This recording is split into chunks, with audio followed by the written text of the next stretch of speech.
નમસ્કાર મારા વાલા ખેડૂત મિત્રો, સ્વાગત છે ફરી એકવાર મારી યુટ્યુબ ચેનલ હાલાના ધબકારાની અંદર। મિત્રો પહેલાં તો મારા બધાને રામ રામ અને જય સિદ્ધનાથ। આજે ખેડૂત મિત્રો વાત કંઈક સિમ્પલ અને નાની છે પણ ઇમ્પોર્ટન્ટ વધારે છે। મને એમ થયું કે આ વાત જે આજે હું કરવા જઈ રહ્યો છું તે ખરેખર ઇમ્પોર્ટન્ટ વધારે છે અને ખેડૂતોને ક્યાંક ને ક્યાંક ફાયદો થાય એવી વાત છે। અને આ વસ્તુ જે આજે હું તમને જે કહેવા જઈ રહ્યો છું ને એ મારા ખુદનો અનુભવ છે અને મારા ખેતરમાં પણ આ વસ્તુ થઈ ગઈ છે। હવે મિત્રો વાતની શરૂઆત કરીએ તે પહેલાં આપણી ચેનલ અંદર જો તમે નવા હો તો ખાસ આપણી ચેનલ સબસ્ક્રાઈબ કરી નાખજો અને આપણા વાલા ખેડૂત મિત્રોને આ જે વિડીયો તમને સારો લાગે તો ખાસ શેર કરી નાખજો। મિત્રો વાત સાવ સામાન્ય છે પણ ઇમ્પોર્ટન્ટ બહુ છે। હવે ખેડૂત મિત્રો તમને ખાસ જણાવી દઉં કે આ હાલની અંદર આપણે જીરા જે ખેડૂતોએ કાઢ લીધા હોય અથવા અજમા કાઢ લીધા હોય તો ખેતરની અંદર તેની ભૂસી પડી હોય અથવા તો જે આપણે ડાઠું જે કહીએ તે ટૂંકમાં વેસ્ટ માલ જે આપણે જે પડ્યો હોય જે જીરાની ભૂસી અથવા તો અજમાની ભૂસી, મતલબ કે જે પાક ગરમ હોય, અજમો મિત્રો ગરમ છે, જીરું પણ એક ગરમ છે, જે પાક ગરમ હોય અને તેની ભૂસી આપણે ખેતરમાં પડી હોય તો ઘણા ખેડૂતો શું કરે છે તેની ભૂસી ઉડાડી નાખે છે આખા પડામાં અને આવતા વર્ષે પાછી તેમાં ખેડ કરી અને મગફળી વાવી અને પછી પાછા સીધા જીરાનું વાવેતર કરતા હોય છે। હવે ખેડૂત ભાઈઓ તેમાં મોટી ભૂલ ખેડૂતો ક્યાં કરે છે કે તે જે ભૂસી છે તે જમીનની અંદર ઉડાડવી નહીં, બરાબર છે। જ્યાં જે ખેડૂતો જમીનની અંદર ઉડાડી નાખશે ત્યાં જીરુની અંદર આવતા વર્ષે ત્યાં કાળી ચરમીની શરૂઆત થશે। મિત્રો આ એક તમને ખાસ જણાવી દઉં મિત્રો, તમે જેટલી જગ્યાએ ઉડાડશો ને જે આપણે ભૂસી, બરાબર, જે વેસ્ટ જે હોય તે તમે જે ઉડાડશો ને જે ખેતરની અંદર તો તેનું ખાતર નહીં થાય, સામે નુકસાન કરશે। તે ઉડાડવી નહીં, તે ખરેખર બહુ ડેન્જર છે અને ખરાબ છે અને ગરમ એટલી છે એટલા માટે ગરમ છે એટલા માટે જીરું મિત્રો જો તમે તે ખેતરમાં વાવશો ને તો જીરું બગડવાનો ચાન્સ વધી જશે અને ચરમી તો આવશે। જે કાળીઓ આપણે કહી છે કાળી ચરમી, તે મિત્રો તમે કોઈ હિસાબે નહીં રોકી શકો। પછી તમે દવા છાંટો તોય ભલે, ન છાંટો તોય ભલે।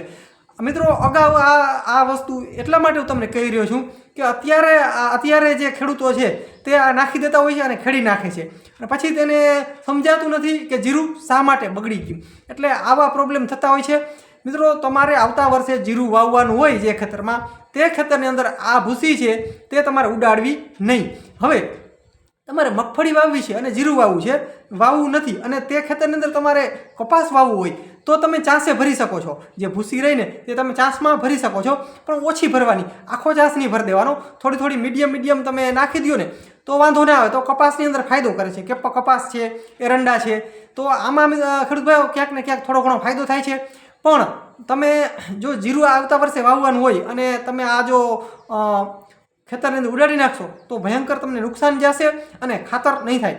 અને મિત્રો જો શક્ય હોય તો કોઈ પણ આ જે ડાઠી હોય, જે વેસ્ટ માલ હોય આપણો, બરાબર, ભૂસી વગેરે, અજમા હોય, જીરા હોય, તેની મિત્રો જો એક ખાડ હોય, આપણે જે ખાતર જ્યાં નાખતા હોય તે ખાડો હોય તે મિત્રો જેસીબીથી અથવા ખાડો કરી તેની અંદર નાખી દેવાનું, ઉપર ધૂળ વારી દેવાની અને ઓછામાં ઓછા 2 ચોમાસા માથે જવા દેવાના અથવા તો તેની અંદર પાણી વારી દેવાનું। આમ કરવાથી તે મિત્રો ખાતર બની જાય છે અને 2-3 વર્ષ પછી તમે તેનો ઉપયોગ કરી શકો છો ખાતર તરીકે। ડાયરેક્ટ તમે ઉપયોગ કરી શકતા નથી કેમ કે તેની અંદર ટેમ્પરેચર, ગરમી એવડી છે કે સામેનો જે પાક છે તેને ક્યાંક ને ક્યાંક નુકસાન કરે છે। અને મિત્રો તમારે જીરું આવતા વર્ષે વાવવાનું છે અને ભૂકી છે, જે ડાઠું છે તે ક્યાંય નાખવાની પણ જગ્યા નથી, ખાતર કરવાનું પણ જગ્યા નથી, કોઈ હિસાબે મેળ નથી આવતો અને જમીનમાં પણ ઉડાડવું નથી, તો મિત્રો એક છેલ્લો ઓપ્શન એ છે કે તેને સળગાવી દેવી। આ તો મિત્રો છેલ્લો ઓપ્શન છે। જો કે સળગાવવાથી નુકસાન નથી થતું પણ જમીનને ક્યાંક ને ક્યાંક થોડું ઘણું નુકસાન થાય છે, પણ તમે જે ઉડાડો છો ને એટલું નુકસાન નથી થતું, તેને સળગાવી દેવાની છેલ્લી બાકી।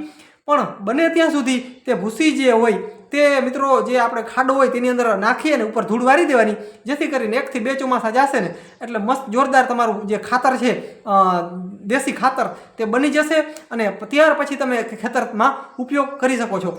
મિત્રો આ એક વાત સામાન્ય હતી પણ આ મિત્રો જીરું જ્યારે વાવીને ત્યારે ખેડૂતોને ખબર પડે કે આ જે ડાઠું છે ને જે આપણે ઉડાડીએ છીએ ને ખેતરમાં તે નુકસાન કેટલું કરે છે।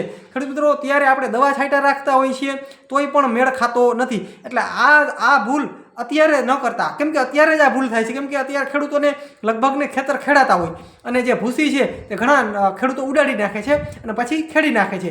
તો મિત્રો આવી જમીનમાં તમે જ્યારે જીરું વાવો ને ત્યારે ભયંકર નુકસાન થાય છે જીરુંની અંદર, અને તે જીરું બરાબર થતું નથી, બગડી જાય છે અથવા તો કાળી ચરમી 100% આવવાનો ચાન્સ છે. એટલે આ ભૂલ ન થાય એટલા માટે મિત્રો અત્યારથી જ તૈયારી હોવી જરૂરી છે. જે ખેડૂતોને જીરા વાવવાના છે ને તેને અત્યારથી જ આટલી તૈયારી હશે ને તો જ તમે તેની અંદર જીરુંનો પાક કરી શકશો. તો મિત્રો માહિતી બસ આટલી જ હતી. કેવી મિત્રો માહિતી લાગી? મિત્રો આપણે ચેનલની અંદર જો તમે નવા હજી હો અને હજી સુધી જો આપણી ચેનલ સબસ્ક્રાઈબ ન કરી હોય તો સબસ્ક્રાઈબ ખાસ કરી નાખજો, અને ઓલ બેલ આઇકનનું ઘંટીનું જે નિશાન છે તે દબાવવાનું ભૂલશો નહીં, જેથી કરીને મિત્રો મારી અવનવી માહિતી તમને મળતી રહે. મિત્રો બસ જય સિદ્ધનાથ મહાદેવ. મિત્રો મળીએ આગલા વિડીયોમાં, ત્યાં સુધી રજા આપશો.